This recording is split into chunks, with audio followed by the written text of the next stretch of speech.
Et comment vos salariés vivent-ils cette incertitude sur l'avenir? Il me semble, chère madame, que le propre de l'avenir, c'est d'être incertain. Mais attends, tu te rends pas compte de ce qu'on vit, Satya? On nous demande d'être au top, alors qu'on n'arrête pas de faire du bricolage. C'est épuisant, à la fin. Il y a le sujet de l'engagement, du sens au travail, il y a le sujet des pratiques managériales, de l'autonomie des collaborateurs, de la confiance, tout ça sur un fond d'incertitude. Donc c'était très pertinent. T'es jamais vu aussi stressé? Il se passe que c'est pas simple, parce que d'un côté, on me demande de développer de nouveaux axes, et de l'autre côté, on me renvoie que nos clients se plaignent d'un retard sur la livraison de nos études. Voilà. C'est vrai ce qu'on dit là pour Eurofood? Qu'est-ce qu'on dit?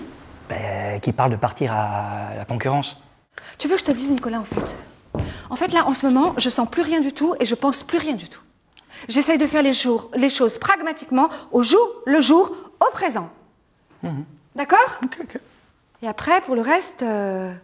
Et en fait, ta boîte manageuse, t'en sais pas plus que nous, quoi. Dans cette thématique particulière de l'incertitude, l'outil théâtre apporte un pas de côté qui permet vraiment de réfléchir. Et on a vu les gens vraiment être très engagés dans la réflexion pour aider les comédiens à avancer. Entre les questions des uns, les émotions des autres, c'est hyper difficile de trouver quoi faire. En tous les cas, moi, j'ai un mal fou à gérer. Alors, vous allez me dire, c'est le job de la manageuse. Les gens ont l'habitude de vous voir comme la personne qui sait. Or, tout d'un coup, vous ne savez pas.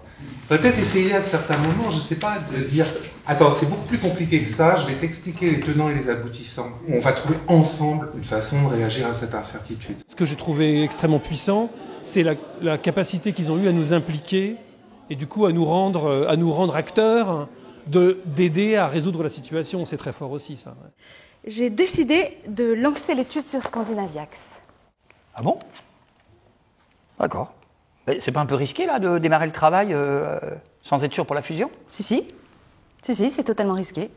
Mais je préfère prendre un risque plutôt que de ne rien faire du tout. L'effet miroir m'a beaucoup intéressée parce que je me suis vue et voilà, et du coup ça nous oblige à prendre du recul et ça c'était très utile.